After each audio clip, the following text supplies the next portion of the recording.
ومن أحسن قولا ممن دعا إلى الله وعمل صالحا وقال إنني من المسلمين. আসসালামু আলাইকুম ওয়া রাহমাতুল্লাহি ওয়া বারাকাতুহু। আমাদের একজন ভাই জানাজার নামাজ সম্পর্কে জানতে চেয়েছেন। আসলে জানাজার নামাজ সম্পর্কিত মাসালা অনেক, তো যাই হোক আপনাকে সংক্ষিপ্তভাবে নামাজের বর্ণনাটা দিয়ে দিই। জানাজার নামাজে যখন দাঁড়াবেন তখন ইমাম সাহেব লাশকে সামনে করে দাঁড়াবেন।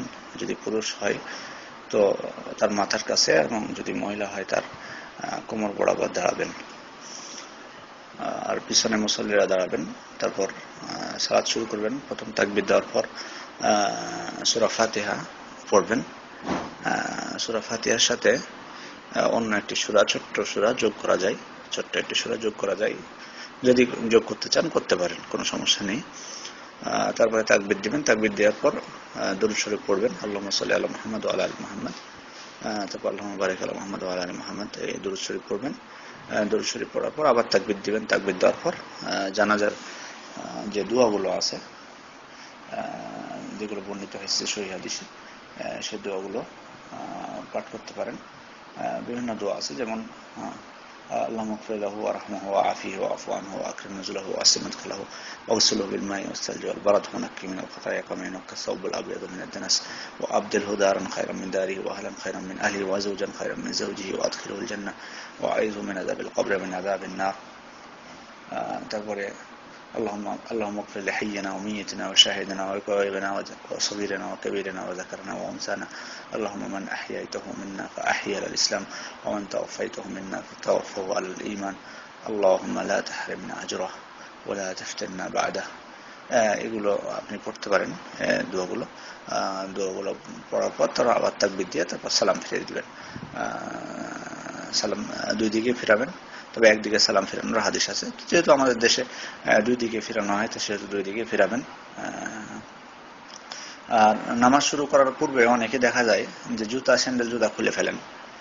স্যান্ডেল জুতা কেন খুলতে হবে, এটি তো বুঝে আসে না। স্যান্ডেল জুতা খোলার অর্থটা কি? কারণ মানে অনেকে ভেবে থাকেন যে মনে হয় যে স্যান্ডেল জুতা পরে নামাজ হবে না বা কিছু। অথচ আনাস রাদিয়াল্লাহু আনহু বলছেন, নবী সাল্লাল্লাহু আলাইহি ওয়াসাল্লাম কানা ইউসাল্লি ফিনা আলাইহি, অর্থাৎ তিনি স্যান্ডেল পরে নামাজ পড়তেন। আবু দাউদের হাদিসে এসেছে, রাসূলুল্লাহ সাল্লাল্লাহু আলাইহি ওয়াসাল্লাম বলছেন, ইযা জা আহাদুকুম ইলাল মাসজিদ ফালইয়ানযুর ফিনা আলাইহি ফাইন রাআ বিহিমা কাদরান আও আযা ফালইমসাহু বিল আরদ ওয়া লিসাল্লি ফিহিমা। তোমাদের মধ্যে কেউ যখন মসজিদে আসে তখন সে তার জুতার দিকে যেন লক্ষ্য করে, যদি সেখানে কোনো নাজাসাত দেখতে পায়